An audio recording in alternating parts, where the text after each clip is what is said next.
Hey there, class. Welcome back. We're in week 4 and we're going to review chapter 36, placement through chiropractic sections. It's probably going to be about a half hour lecture, if that. Um, but we are going through some very important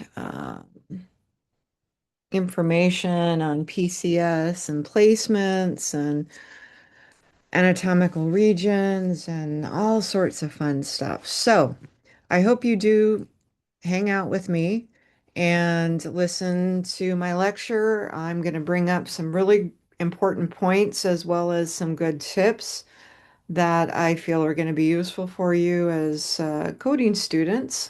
Things that I have gleaned over the past 25 years of being in HIM and in school for my RHIT way back at the turn of the century, which sounds really weird saying that. So I really do hope you hang out with me. Okay, I'll make it as interesting as possible. So let's go. Today, we're starting a chapter that moves through several ICD-10-PCS sections outside of medical surgical. The goal is simple: read the note, spot the right details, and match them to the right PCS code on purpose, not by guesswork. Easier said than done, huh? Well, we're going to learn. We're going to get through this together. So for the learning objective 36.1, we're going to talk about placement of anatomical regions and anatomical orifices. Excuse me. Placement codes are used when something is put, excuse me, put in or onto a location for a purpose. Your key questions, things that you need to ask yourself when you're going through this assigning the code. Ask, was it placed? Where was it placed? Why was it placed? Watch for wording like placed, positioned, packed, inserted, left in place, etc. Next, we have evaluate. Take a look at the administration. So the administration introduces a substance into the body. You don't want to code from habit. You want to confirm what substance, the route, how is it given, the method, the intent. Next, you have the measurement and monitoring. This section is about coding or collecting data once or ongoing. You want to look for what parameter was measured or monitored. Where was it measured from? Um, and then for the extracorporeal or systemic assistance and performance, this captures services that assist or perform a body function, which is often with external system support. You want to ask what is being supported and assistance versus performance. Is this helping versus doing it for the patient? For 36.5, we're talking about the extracorporeal or systemic therapies. And remember, extracorporeal means outside of the body. Um, Here, the goal is treatment delivered extracorporeally or systemically. Your job is to abstract the note down to what therapy was provided, what method. You're going to ignore brand names and extra settings unless the PCS table requires them. So you're going to see a lot of brand names or, um, names of therapies, and 9 times out of 10, you're going to have to find out what type of therapy XYZ is, um, because that therapy name is not going to be listed in the PCS table 9 times out of 10. Um, Studying, getting through this chapter is, again, you want to identify the section first. You want to pull the must-have details, the what, where, how, and why. Build it from tables and verify that it matches the definitions. Next, we have 36.6. You're going to focus on what was actually performed, not who performed it. You want to look for documentation that clearly supports osteopathic manipulative treatment, then capture the specifics the table requires. 37 point or 36.7 is other procedures section. This section can feel broad, which is why details matter. Your job is to identify the exact service and the key elements that define it. The biggest trap here is trying to force fit the procedure into a more common section. You want to start with that documentation, confirm the intent, and then follow the sentence structure. Chiropractic section. Here is the challenge when distinguishing the services provided. So, with a chiropractic documentation, it can sound like, oh, okay, I know what chiropractic medicine is. So, you are looking for the specifics, what region was treated and what type of chiropractic service was documented. Um, you're not going to code a visit, you're going to code the service. So, even though it's chiropractic may seem easy, it's not. So pay attention, which I know you will absolutely do without a shadow of a doubt. Lastly, we have building accurate codes across sections 2 through 9. This is the full workflow. Identify the correct PCS section first. Pull only the required details from the note and build the code using the tables and confirm it matches a documented service. Key terms. These terms are going to show up repeatedly in this chapter, and if you're clear on them from the get-go, the tables make a lot more sense. I want you to think of these as signal words. When you see them in the documentation, they point you toward the right PCS section and help you avoid coding the wrong type of service. In fact, they could be signal words, but they could also be your compass. Think of these words as your compass and they help direct you. They help point you in the right direction. So it's important to know what they mean. Um, Administration is basically exactly how it sounds. You're introducing a substance into the body. The details that matter are what type of substance, the route of the substance, and the method. A quick example is an IV antibiotic infusion, and that's still administration, but you wouldn't code it correctly unless you knew how it was given and why, or what was given rather. The extra articular, this one is about location. Extra articular means outside of a joint. So if documentation is describing treatment to structures around the joint, like tendons, ligaments, bursa, or surrounding soft tissue, this term helps you avoid assuming. You don't ever want to assume, you want to think about extra articular, extra around, outside of the joint. Extracorporeal means outside the body. If the blood or another body fluid is circulated through a machine and then returned to the patient, that's extracorporeal. When you see this word, your brain should immediately shift away from incision and repair, thinking and toward therapies or support that happen through external equipment. So extracorporeal, that comes in a number of formats. Most commonly, open heart surgery. You have a extracorporeal machine that helps the blood flow through the body when the heart is being operated on. Measurement is capturing a value at a point in time, given getting a number or result. What you want to identify is what is being measured and where the measurement is taken from. A single reading is different from ongoing monitoring, so the documentation language matters. Placement is positioning something, often a device or material, into location for a purpose. The key here is where. Placement can be in an anatomical region or through an anatomical orifice. Watch for verbs like placed, positioned, packed, inserted, or left in place. Lastly, we have somatic. Somatic refers to the body framework. Think musculoskeletal structures like bones, joints, muscles, and related connective tissue. In this chapter, it becomes especially important when you're reading documentation tied to manipulative or manual type services because it helps define what body structures are being addressed. If you remember just one thing here, these terms help you translate provider language into PCS logic. When you see them in the note, you want to pause and ask yourself, what section am I in and what details do I need to prove it? So basically, you are taking the clinical language and translating it into PCS language.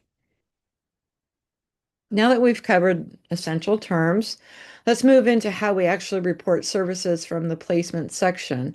This is where we start applying those definitions, looking at real-world examples of how procedures are documented and coded, especially when it comes to placing devices or materials in or on the body without making any incisions.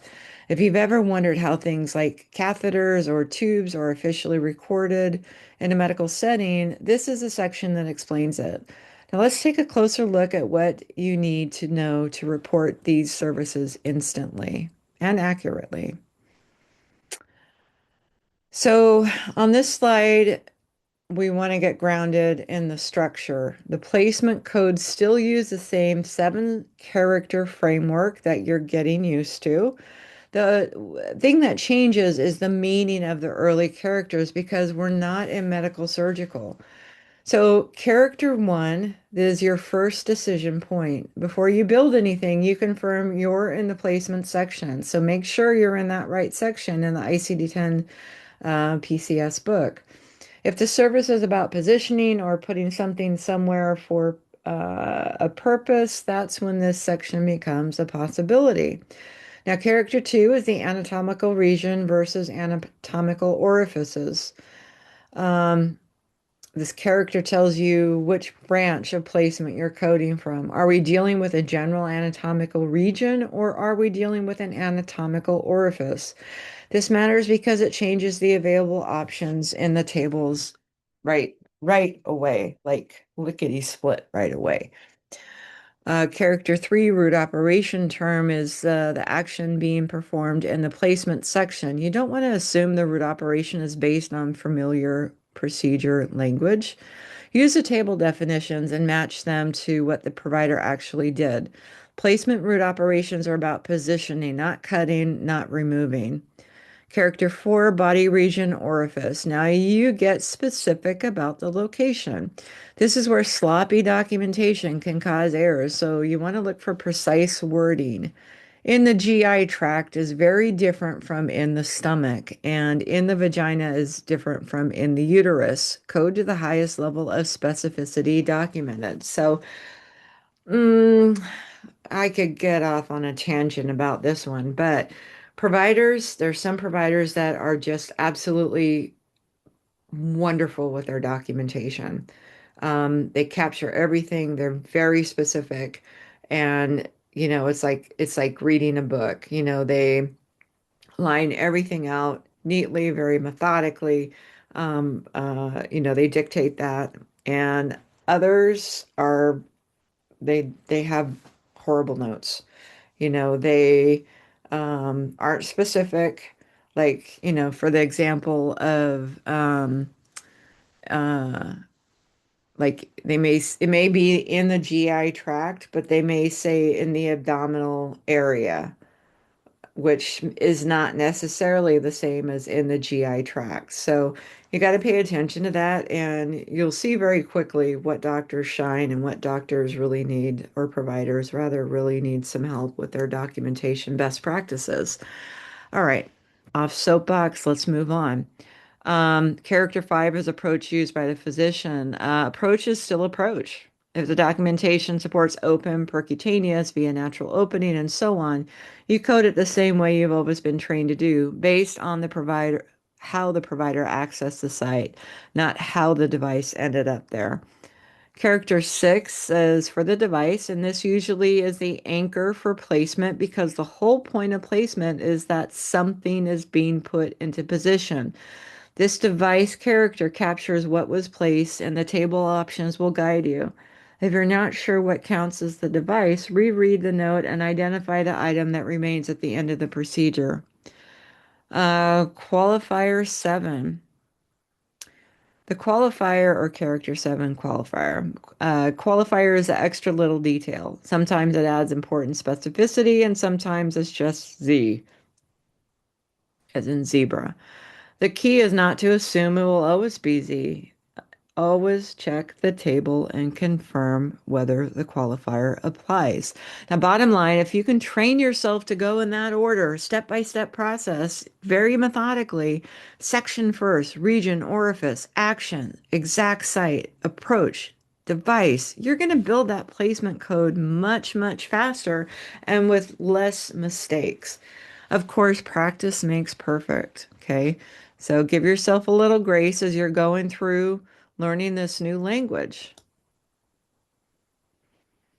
Now, the codes from the placement section only report procedures that are non-invasive. So that what non-invasive means is the outer layer of skin is not punctured. There's no incision. There's no, um, there's no cutting. There's no scalpel, or port used to do an endoscopic exam, for example. So it's only non-invasive. Now, here's a coding bite. When we talk about procedures involving anatomical orifices, we're referring to medical interventions that use the body's natural openings, like the mouth, nose, urethra, anus, or vagina, to access internal areas, place devices, or perform treatments. These procedures are typically non-invasive, meaning there's no incision or puncture of the skin. Here are some common examples. So, nasogastric tube placement. This is when a flexible tube is inserted through the nose, down the throat, into the stomach. It's used for feeding, medication delivery, or draining stomach contents. Urinary catheterization. Most all of us know what that is. It's a catheter that's inserted through the urethra into the bladder to drain urine. It's a classic example of using a natural orifice for a medical procedure. Endotracheal intubation, a tube is placed through the mouth or sometimes a nose into the trachea to help a patient breathe. This happens during surgery or emergencies if the patient stops breathing. Rectal or vaginal packing, sometimes material is placed in the rectum or vagina to control bleeding or deliver medication. Removal of or change of devices. Um, this can include changing or removing a urinary catheter or a vaginal pessary, all done through natural orifices without any cuts. In more advanced settings, you might hear about natural orifice transluminal endoscopic surgery. This is a minimally invasive surgical technique where instruments are passed through the natural orifice, like the mouth, to reach an internal organ. Organ. Organ, not Oregon. For example, removing a gallbladder through the vagina or performing stomach surgery through the mouth. Now, where did that come from? That's interesting. So, you obviously wouldn't be removing a gallbladder through the vagina. That's like no, that's not going to happen. Or performing stomach surgery through the mouth, that could possibly happen. But we usually don't see the gallbladder being removed through the vagina. These procedures avoid external scarring and speed up recovery. I think more of an appropriate example would be doing a procedure, say a vaginal hysterectomy, and removing the the uterus through the natural orifice, so through the vagina. So we see that happening a lot. I think that's just a typo gallbladder. That doesn't work. Um, in coding, you'll see these procedures classified under anatomical orifice, body system with specific codes for actions like change, packing, or removal. Now let's shift gears about reporting services from the administration section. This part is all about procedures where something is introduced into the body. You want to think about medications, fluids, or substances. When you're coding for administration, you're looking at treatments like giving a patient an IV, administering a vaccine, or even delivering nutrition through a tube. The administration section is really important because it covers a wide range of the procedures that don't necessarily involve surgery, but they're still critical to patient care. So, whenever you see documentation that describes a substance being delivered to a patient, whether it's for therapy, diagnosis, or prevention, this is a section you'll use to find the right code. Let's take a look at how the procedures are coded in the administration section using ICD-10-PCS. You'll need to pay attention to the section of the ICD-10-PCS book. Again, this is your starting point. It tells it tells you you're working in the administration section. Physiological system or anatomical region. You need to know where the substance is being administered. It's going into a specific body system like the circulatory system or a particular region. Where is it going? Root operation terms, this describes the main action like introduction or injection. Body system or region, you want to get specific about the target area for the administration. Approach used by the physician, how is the substance being delivered? Is it intravenous, oral, or maybe through a tube? Substance, this is actually what's being administered, medication, blood, nutrition, etc. And then lastly, the qualifier. This is any extra detail that helps clarify the procedure, like the type of medication or the reason for the administration.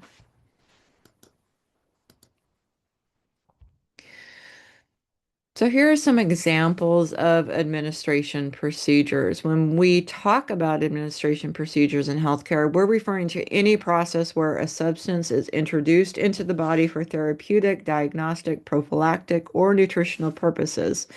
These procedures are common in both inpatient and outpatient settings, and they're part of a huge part of everyday patient care. Some examples, IV medication administration. This is when a drug or fluid is delivered directly into a patient's vein, and it's one of the fastest ways to get medication into the bloodstream. And we see that for everything for antibiotics to pain relief to anesthesia. Blood transfusion is administering blood or blood products to a patient through an IV line. This is critical for patients who have lost blood or have conditions like anemia. Vaccine administration, giving a vaccine usually by injection to help prevent diseases like flu, measles, or COVID. Chemotherapy infusion, delivering cancer-free drugs into the bloodstream, often through an IV over a set period of time. Oral medication administration, providing medication that the patient swallows, such as tablets, capsules, or liquids. Then we have tube feeding, enteral nutrition, nebulizer treatments, insulin, etc. Let's let's talk about a helpful tip for coding administration procedures. When you're trying to figure out exactly what substance was administered, don't forget to check the appendix in your ICD-10-PCS codebook, specifically substance key or substance definition section.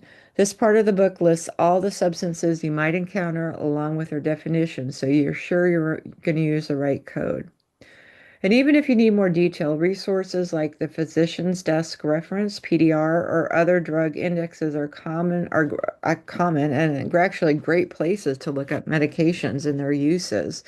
One thing that I have used, in addition to the PDR, is the nurses in the nurse's drug book, which lists out the type of drug, what it's for, how it's given, so the route, how many times a day, contraindications, things like that. So, whenever you're unsure about a substance or you need to double check your work, you want to use these resources. They're there to help you understand and make your coding more accurate and reliable. So we're moving from reporting services from the measurement, or actually, we're not moving from, we're moving into reporting services from the measurement and monitoring system. Couldn't read my notes. There we go. This part is all about the procedures that help us gather information about a patient's health or keep track of how their body is functioning. When you see measurement, think about checking levels like blood pressure, oxygen saturation, or glucose. Monitoring is a little different. It's about using a device to observe, record, or detect how something in the body is working over time. So for measurement monitoring character positions, you're going to want to break it down as follows. First, you will identify the section of the ICD-10-PCS book. This tells you you're in the measurement and monitoring section. Next, look for the physiological systems involved. Are we measuring something in the respiratory system, the cardiovascular system, or somewhere else? Then you'll see the root operation term. This is the main action like measurement or monitoring. After that, you'll specify the body system. So, for example, are we talking about the heart, the lungs, or another system? The approach used by the physician comes next. What was done externally, or did it require some kind of device or scope? Then you'll note the function or device used. Was it a blood pressure cuff, a cardiac monitor, or something else? Lastly, there's that qualifier that wraps it all up, that number 7. That adds that extra detail needed to fully describe the procedure. So what do we actually mean by measurement and monitoring? So measurement is pretty straightforward. That's when we determine the level of a physiological or physical function. Think about checking a patient's blood pressure, measuring their blood glucose, or taking their temperature. These are all one-time checks that give us a snapshot of how the body is functioning at that moment. Monitoring, on the other hand, is a bit different. This is when we use a device to observe, record, or detect how something in the body is working over a period of time. So, an example might be hooking a patient up to a heart monitor to track their heart rate continuously, or using a pulse ox to keep an eye on the O2 levels throughout a procedure.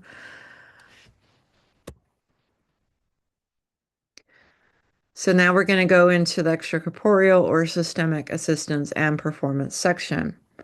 This part of the ICD-10-PCS is all about procedures that either help out or actually perform a physiological function for the body, but they do it outside the body or as it affects the whole system. Think about things like dialysis or a heart-lung machine. These are great examples. The machine is doing the work for the body either temporarily or for a longer period. You want to pay attention to what function is being assisted or performed, how long it's happening, and what body system is involved. The details matter because they help you pick the right code. So you're going to hear me go through this again, and it may sound redundant, but that's good. You're recognizing the pattern. So first, you're going to start by making sure you're in the right section of the ICD-10-PCS book. Second, you look at the physiological system involved. Are we talking about the circulatory system, respiratory system, or something else? Then you'll identify the root operation term. This tells you what's actually being done. Is the procedure assisting a function or performing it? After that, you'll need to specify the body system again just to make sure you're coding for the right area. Duration is another important piece. How long is the assistance or performance happening? Is it temporary or ongoing? You'll also want to know what function is being assisted or performed. And finally, there's that qualifier, that extra level of detail, number 7. So, extracorporeal or systemic assistance and performance character positions. Let's break down how codes are built in the extracorporeal or systemic assistance section. It's just like the other sections, since there are a few character positions you need to pay attention to. First, you'll start by making sure you're in the right section of the ICD-10-PCS book. So you'll know you're dealing with procedures that help or perform a function for the body. Next, look at the physiological system involved. Are we talking about the circulatory system, the respiratory? Then you'll identify the root operation term. So again, there's that step-by-step process. Make sure you're in the right section of the ICD-10 book. You look at the physiological system involved for number two or character two. Then you'll identify the root operation term, number three. Then you'll specify the body system, number four. So it's all a step-by-step process, and you should start seeing those patterns emerge. And once again, we're not, this is so different from CM. CM is all over the place. But with this is very methodical, tables, very visual. So for those of you who are visual learners, I bet this is probably coming a little bit easier for you than um, the CM class. So interesting, huh? So when you're reporting services from the extracorporeal or systemic therapy section, um, you want to follow some specific details because the distinction between therapy and assistant can be subtle but important for accurate coding. So once again, we start at number or character one. Are we in the correct section of the PCS book? What physiological systems are involved? What root operation? What body system? How long did it last? What was a qualifier? What is a qualifier two? So, how about an example? Imagine a patient is receiving chemotherapy that's delivered through the bloodstream to treat malignant neoplasm breast cancer. This is a systemic therapy because the medication is intended to affect the entire body, not just one specific area. When you code this in PCS, you'll fill in each character position as follows. So, section, you start by identifying that this is extracorporeal or systemic therapy. Next, you have physiological systems. In this case, it's the circulatory system since chemo is delivered through the blood. Root operation, the main action is introduction or administration of the therapy. Body system, again, circulatory system. Duration, is this a single session or a series of treatments? Qualifier, any extra details such as specific type of chemotherapy or whether it's high dose or low dose. Here's a really important tip when you're working with extracorporeal or systemic therapies. The main thing to remember is that the procedures coded here are different from those in extracorporeal or systemic. What is the difference? The therapies in this section don't involve actually assisting a physiological function or performing that function for the body. Instead, these treatments that are delivered outside the body or systemically, but they're not taking over or helping out with the body function. So when you're coding, you want to ask yourself, is this procedure just treating the body or is it actually helping or performing a function? If it's just therapy, not assistance or performance, then you're in the right section. So it's a very subtle difference, but it's super, super important in order to land on the right code.